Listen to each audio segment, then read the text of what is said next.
दोस्तों दिन था शनिवार, तारीख थी 27 जुलाई, जगह थी ओल्ड राजेंद्र नगर में राव आईएएस स्टडी सर्कल की लाइब्रेरी। शाम के तकरीबन 6:30 बजे थे। 2 दिन से हो रही बारिश के कारण इंस्टीट्यूट के बाहर की सड़क पर काफी पानी भरा था। वीकेंड होने के बावजूद तकरीबन 20 के आसपास एस्पिरेंट्स लाइब्रेरी में पढ़ रहे थे। तभी इंस्टीट्यूट के बाहर तेज स्पीड से एक एसयूवी गुजरती है। एसयूवी निकलने के बाद सड़क पर खड़ा पानी तेजी से इंस्टीट्यूट के लोहे के गेट से टकराता है। पानी के प्रेशर से लोहे का गेट टूट जाता है। सड़क पर मौजूद पानी गेट को चीरते हुए अंदर बेसमेंट में भरने लगता है। अचानक इतना पानी आने से बेसमेंट में मौजूद लाइब्रेरी के बाहर लगा बायोमेट्रिक सिस्टम भी फेल हो जाता है। सारे बच्चे वहां फंस जाते हैं। इससे पहले कि कोई कुछ समझ पाता, बेसमेंट में 8 से 10 फीट पानी भर जाता है। इसके 10-15 मिनट बाद पुलिस को मदद के लिए एक मैसेज किया जाता है। 15 मिनट बाद पुलिस वहां पहुंचती है। एमसीडी और एनडीआरएफ की टीमें भी पहुंचती है। इसके बाद वहां घंटों रेस्क्यू ऑपरेशन चलता है और रात 1 बजे तक पता चलता है कि इस पूरे हादसे में 3 बच्चों की मौत हो गई है। मरने वालों में यूपी के अंबेडकर नगर की रहने वाली 22 साल की श्रेया यादव भी थी। श्रेया की मदर डेयरी में जॉब लग चुकी थी, मगर वो आईएएस बनना चाहती थी। उसके फादर ने कर्जा लेकर उसके इंस्टीट्यूट की फीस भरी थी। इसके अलावा सिकंदराबाद की तानिया सोनी और केरल की नेविल डाल्विन की भी इस हादसे में जान चली गई। अब तक इस पूरे एक्सीडेंट में 3 बच्चों के मरने की बात सामने आई है, मगर बहुत सारे बच्चे क्लेम कर रहे हैं कि मरने वालों का फिगर इससे कहीं ज्यादा है और पुलिस जानबूझकर सही नंबर नहीं बता रही। और जैसा कि भारत में हर बड़े हादसे के बाद होता है, हादसा होने के बाद पब्लिक शोर मचाती है तो अथॉरिटीज की नींद खुलती है। ओल्ड राजेंद्र नगर में हुए इस हादसे के बाद जांच हुई तो पता लगा कि जिस बेसमेंट में ये लाइब्रेरी चल रही थी, वहां तो लाइब्रेरी चलाने की परमिशन ही नहीं थी। उस जगह को तो स्टोरेज के तौर पर यूज होना था। हंगामा हुआ तो एमसीडी वाले सालों की गहरी नींद से जागे और लोगों को दिखाने के लिए बेसमेंट में चल रहे कुछ इंस्टीट्यूट्स और लाइब्रेरी पर एक्शन ले लिया। जिस दौरान हम ये वीडियो बना रहे हैं, तब तक राव आईएएस इंस्टीट्यूट के ओनर और कोऑर्डिनेटर को भी जुडिशियल कस्टडी में भेज दिया गया है। एमसीडी और पुलिस की तरफ से ऐसा माहौल भी बनाया जा रहा है कि सारा कसूर राव इंस्टीट्यूट मैनेजमेंट का ही था, जिसके चलते 3 बच्चों की जान गई। बेशक इस हादसे के पीछे उस इंस्टीट्यूट वाले गुनहगार हैं, मगर आप मुझसे पूछें तो इस हादसे के लिए एमसीडी और लोकल अथॉरिटीज ज्यादा बड़ी गुनहगार हैं। एमसीडी कह रही है कि बेसमेंट से पानी निकालने में इतना वक्त इसलिए लगा क्योंकि सड़क पर भी 3 फीट पानी भरा हुआ था। अगर ऐसा है तो इन लोगों से पूछो कि अगर सड़क पर भी 3 फीट पानी भरा था तो इसकी कसूरवार क्या लेडी गागा थी या युगांडा की सरकार थी? सड़क पर 3 फीट पानी क्या किसी के छींक मारने से अचानक भर गया? सड़क पर इतना पानी इसलिए भरा क्योंकि एमसीडी के मक्कारों ने वहां गटर और नालों की सफाई ही नहीं करवाई थी। सुनिए इस बच्चे को जो ये कह रहा है कि खुद इसके लैंडलॉर्ड ने कई बार लोकल एमसीडी काउंसलर को कहा था कि भाई नालों की सफाई करवा दो, मगर कोई सुनवाई नहीं हुई। दूसरी बात सर, मैंने अपने मकान मालिक से बात किया, उन्होंने बताया कि वो 10 से 12 दिन से जाकर काउंसलर से यहाँ बोल रहे थे लगातार कि नालों की सफाई कराई जाए, लेकिन वो नालों की कोई सफाई नहीं करा रहे हैं सर। तो यहाँ पे ये जो हमारे काउंसलर्स हैं, ये उनका भी फेल्योर है। हैरानी ये है कि आज दिल्ली में आम आदमी पार्टी की सरकार है, एमसीडी पर आम आदमी पार्टी का कब्जा है, दिल्ली की मेयर भी आम आदमी पार्टी की है। जिस ओल्ड राजेंद्र नगर में हादसा हुआ वहां के एमएलए भी आम आदमी पार्टी के हैं, मगर बावजूद इसके कि इस घटना की जिम्मेदारी ली जाए, उल्टा उनके मंत्री, एलजी और कुछ अधिकारियों को घटना के लिए जिम्मेदार ठहरा रहे हैं। और ये वही आम आदमी पार्टी है जो जब एमसीडी में विपक्ष में थी और दिल्ली की बदहाली के लिए एमसीडी पर कब्जा जमाए बीजेपी को हमेशा जिम्मेदार बताती थी। बोलिए। और आज जब 3 बेगुनाह बच्चे मारे गए हैं, पूरे देश में इस खबर की चर्चा हो रही है, संसद तक में मुद्दा गर्मा गया है, तो एमसीडी वालों को लगा कि चलो इस सड़क के बाहर के नाले को साफ करवा देते हैं। दुनिया में ऐसी कौन सी जगह है जहां लोकल अथॉरिटीज मॉनसून से पहले नालों की सफाई नहीं करवाती? अगर आप इसी मक्कार एमसीडी के डॉक्यूमेंट भी उठाकर चेक कर लें तो उसमें भी लिखा मिल जाएगा कि हमने तो सारे नाले जून में ही साफ करवा दिए थे। मगर हकीकत यह है कि आज इतना बड़ा हादसा हुआ तो एमसीडी वालों को लगा कि चलो नाले साफ कर लिए जाए। इतना ही नहीं, इन लोगों की बेशर्मी देखिए।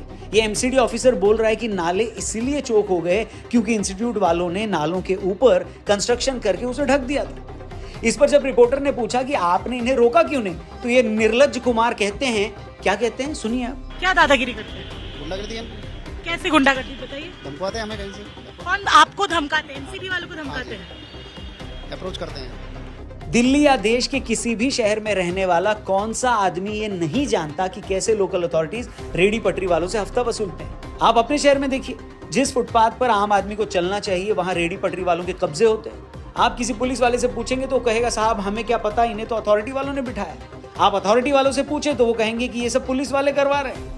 मेरा सवाल ये है कि जो एमसीडी और पुलिस वाले इन रेडी वालों से हफ्ता वसूलने में 1 दिन की भी देरी नहीं करते, क्या इन लोगों को महीनों तक ये पता ही नहीं चलता कि किस इंस्टीट्यूट ने कहां कब्जा कर रखा है? बताइए, क्या इंस्टीट्यूट वाले इतने बड़े गुंडे हो गए हैं कि वो पुलिस और एमसीडी को धमकियां दे रहे हैं? किसे झूठ बोल रहे हैं भैया, किससे?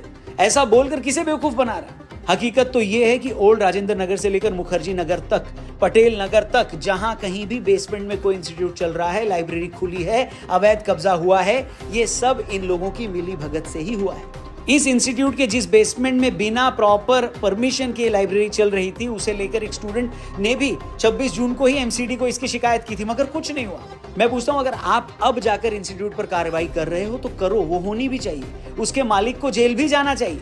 मगर इस बात की जांच कौन करेगा कि अगर एमसीडी को महीना भर पहले इस लाइब्रेरी के बारे में कंप्लेंट मिली थी तो उसके बाद भी 1 महीने तक इस पर कोई एक्शन क्यों नहीं हुआ? क्या किसी अधिकारी ने वो कंप्लेंट देखी भी या नहीं देखी? नहीं देखी तो भी सवाल बनता है।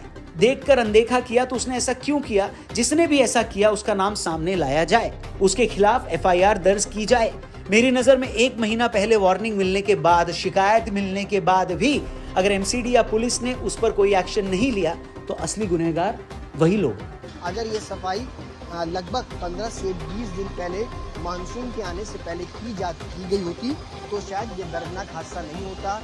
ओल्ड राजेंद्र नगर के इस एक्सीडेंट को आप इसलिए भी नजरअंदाज नहीं कर सकते क्योंकि ये घटना कोई एक्सेप्शन नहीं है। फैक्ट तो ये है कि ओल्ड राजेंद्र नगर में जो हुआ वैसा एक्सीडेंट इस एरिया में कभी भी और कहीं भी हो सकता है। खुद बच्चों का ये कहना है कि इस एरिया में 95% लाइब्रेरी बेसमेंट में ही चलती है। 10 मिनट बारिश आती है तो यहाँ घुटनों तक पानी भर जाता है, जगह जगह बिजली के खुले तार मिल जाएंगे। अभी पिछले महीने ही पटेल नगर में नीलेश राय नाम के 26 साल के एक एस्पिरेंट की मृत्यु हो गई। ये लड़का कोचिंग के बाद अपनी पीजी में जा रहा था, सड़क पर बारिश का पानी भरा था, तभी इसका पैर फिसल जाता है। खुद को गिरने से बचाने के लिए जिस लोहे के गेट को पकड़ता है, उस गेट से एक बिजली की खुली तार टकरा रही थी। जैसे ही नीलेश ने खुद को गिरने से बचाने के लिए उस गेट को पकड़ा, उसे जोरदार झटका लगा और उसकी मौत हो गई। मैं आपसे पूछता हूं, किसी देश का इससे बड़ा दुर्भाग्य और क्या हो सकता है जहां उसके बच्चे सड़कों पर करंट खाकर मर रहे हैं। वो बच्चा कल को आईएएस भी बन सकता था, जयशंकर जी की तरह कोई बड़ा डिप्लोमेट भी हो सकता था, अपने टैलेंट से देश और सोसाइटी का भला कर सकता था। अगर वो कामयाब हो जाता तो उसके परिवार की सूरत बदल जाती, उसके माँ बाप के सालों की स्ट्रगल सफल हो जाती। मगर इस देश में जान की कीमत यह है कि उसके सिटीजन, उसके बच्चे सड़कों पर करंट खाकर मर रहे हैं।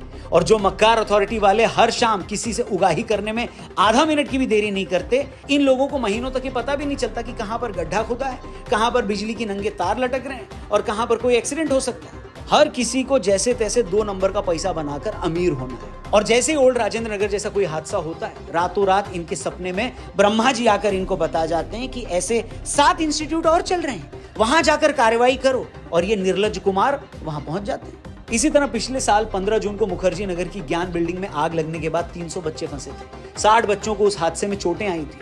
किस्मत थी कि किसी की जान नहीं गई। इस एक्सीडेंट के बाद फिर दिखावे के लिए कुछ कोचिंग सेंटर्स पर कार्रवाई की गई, मगर इसके बाद फिर पिछले साल दिसंबर में एक गर्ल्स पीजी में आग लगी थी। तब भी 35 लड़कियां फंसी थी, तब भी बड़ी मुश्किल से उनकी जान बची थी। मतलब एक तरह से ये रिचुअल बन गया है। पहले एक्सीडेंट होता है, फिर एमसीडी के भ्रष्ट अधिकारी अपनी भांग की नींद से जागते हैं, फिर रस्मी तौर पर 2-4 इंस्टीट्यूट्स पर एक्शन होता है, उसके बाद 2-4 भांग की पुड़िया और मारकर ये लोग सो जाते हैं और तब तक नहीं उठते जब तक अगला एक्सीडेंट ना हो जाए। इसलिए मैंने शुरू में कहा कि ओल्ड राजेंद्र नगर में जो कुछ हुआ उसको आप एक्सेप्शन नहीं मान सकते। ये तो हर कुछ महीने की कहानी है, हर कुछ महीने का किस्सा है। कि मुखर्जी नगर में कोचिंग सेंटर में आग लग गई और इस खबर से हड़कंप मच गया। आग की लपटों ने ऐसा भयानक रूप लिया कि कोचिंग सेंटर में पढ़ने वाले छात्रों को छत से रस्सी बांधकर नीचे आना पड़ा। आप इस एरिया में रहने वाले किसी भी बच्चे से पूछिए या चाहे तो खुद वहां पर होकर आइए। हर इंस्टीट्यूट में सिर्फ मोटी फीस की लालच में भेड़ों की तरह बच्चों को ठूस ठूस कर भरा जाता है, उनसे मोटी फीस ली जाती है। जिस इंस्टीट्यूट में यह हादसा हुआ, अगर आप उसकी वेबसाइट पर जाएं तो पता चलेगा ये लोग बच्चों से कितना मोटा पैसा लेते हैं। सेंटर की वेबसाइट के हिसाब से ये लोग प्रीलिम्स और मेंस की 1,75,000 रुपए फीस लेते हैं। इसके अलावा हर ऑप्शनल सब्जेक्ट की 55,000 रुपए फीस ली जाती है। मतलब इतनी मोटी फीस के बावजूद बच्चों की सिक्योरिटी और सेफ्टी को लेकर इन लोगों का कोई कंसर्न नहीं है। राव इंस्टीट्यूट स्टडी सर्कल के जिस बेसमेंट लाइब्रेरी में हादसा हुआ, वहां ड्रेनेज का कोई सिस्टम ही नहीं था, कोई इमरजेंसी एग्जिट नहीं था। किसी के दिमाग में क्या ये नहीं आया कि अगर किसी इमरजेंसी में बायोमेट्रिक सिस्टम फेल हो गया और बच्चे अंदर फंस गए तो उन्हें कैसे निकालेंगे? और यही इंस्टीट्यूट्स हैं, जब आप यहाँ एडमिशन लेने जाएं तो इनके फॉर्म पढ़िए। ये लोग उसमें ऐसा हर एक पॉइंट डाल देते हैं जिससे ये लोग अपनी रिस्पॉन्सिबिलिटी से बच जाएं। बच्चे को ऐसा लगता है जैसे ये इंस्टीट्यूट्स अपने यहाँ पर बच्चे को एडमिशन देकर उस पर कोई एहसान कर रहा है। मगर इतना मोटा पैसा लेने के बावजूद जब इंस्टीट्यूट बच्चों को भेड़ बकरियों की तरह ठूंसता है, अपनी लापरवाही से उनकी जान ले लेता है, तो इस पर उसे कोई शर्म नहीं आती। बताइए, इस देश का लीगल सिस्टम कैसे काम करता है ये भी किसी से छिपा नहीं है। कितने लोगों को आपने इस तरह की लापरवाही वाले केस में सजा होते देखी है बताइए। कुछ टाइम बाद तो मीडिया भी ट्रैक करना बंद कर देता है। पुणे के उस पोर्शे लग्जरी कार वाले मामले में क्या हुआ सबको पता है। महीने भर के अंदर उस केस में शामिल हर आदमी बाहर आ गया। जिन लोगों के बच्चों की जान गई वो पीटते रहे अपनी छाती, बहाते रहे जिंदगी भर आंसू। उनकी जिंदगी तो बर्बाद हो गई। जिस बाप ने ये सोचा था कि उसका बच्चा अगर कुछ बन जाएगा तो शायद उनका जिंदगी भर का संघर्ष सफल हो जाए, वो बेचारा अब किस उम्मीद में जिंदगी जिएगा बताइए। उसने अपना बच्चा भी गंवाया, अपना पैसा भी गंवाया और सबसे बड़ी बात, जिंदा रहने की अपनी उम्मीद भी गंवा दी। इस देश में भ्रष्ट लोगों का एक इकोसिस्टम है बॉस, जिसे कोई ताकत हिला नहीं सकती। इंस्टीट्यूट वालों को जितना कमा सकते हैं उससे ज्यादा कमाना है। अथॉरिटीज और नेता लोगों के लिए तो भैया ऊपर का पैसा नशे का काम करता है। वो तो अधिकारी और नेता बने ही इस दिन के लिए बताइए। इसलिए आप और हम कितना भी रोना स्यापा मचा लें, कुछ दिन बाद चीजें उसी ढर्रे पर आ जाएंगी। कुछ दिन तमीज में रहने के बाद ये सारे लोग फिर से फड़फड़ाने लगेंगे। आज बंद हुए इंस्टीट्यूट 2 महीने बाद फिर से खुल जाएंगे, लिख के ले लो। लाइब्रेरी इसी तरह बेसमेंट में चलती रहेंगी। मकान मालिक बाथरूम से भी छोटे कमरों के 20-20 हजार वसूलते रहेंगे। और इन सब से पार पा भी गए तो एग्जाम होगा या नहीं होगा इसकी भी कोई गारंटी नहीं। एग्जाम हुआ तो ईमानदारी से हुआ या नहीं हुआ इसकी भी कोई श्योरिटी नहीं है। और सबसे बड़ी बात, अगर कल को आप अधिकारी बन भी गए तो आपको वहां की दुनिया वैसी ही मिलेगी जैसा आप सोचकर आए हैं, तो भैया उसका भी कोई भरोसा नहीं। इसलिए संजीव सान्याल जैसे लोग जब ये कहते हैं कि इन परीक्षाओं में पास होने की जो गारंटी है और उससे पहले का जो संघर्ष है, उसे देखते हुए बच्चों को बहुत सोच समझकर अपनी लाइफ ऐसे एग्जाम्स में झोंकनी चाहिए। देश तरक्की कर रहा है, प्राइवेट सेक्टर में ढेरों मौके हैं। किसी काम में 2-3 साल भी अगर आप कायदे से दे दो तो जिंदगी भर के लिए उसमें अपनी जगह बना सकते हैं आप। हो सकता है कि जो तस्वीर मैंने दिखाई वो कुछ लोगों को नेगेटिव लगे, लेकिन ये भी सच है कि रियलिस्टिक असेसमेंट और नेगेटिव होने में भी फर्क होता है। ठीक उसी तरह जैसे ऑप्टिमिस्ट होने और ख्याली पुलाव पकाने में होता है। और जो मैंने कहा, अगर वो सच्चाई नहीं है तो आप खुद बताइए। जिंदगी आपकी है, स्ट्रगल आपका है, इसलिए जो फैसला लेना है वो आप ही को लेना है। बाकी आप इस मामले पर क्या सोचते हैं कमेंट करके जरूर बताएं। अगर आप भी एक एस्पिरेंट हैं और ऐसी प्रॉब्लम फेस कर रहे हैं तो प्लीज इस वीडियो को और भी लोगों तक जरूर पहुंचाइएगा। उम्मीद करते हैं इससे बहुत सारे लोग सबक लेंगे और इसे आगे शेयर जरूर करें।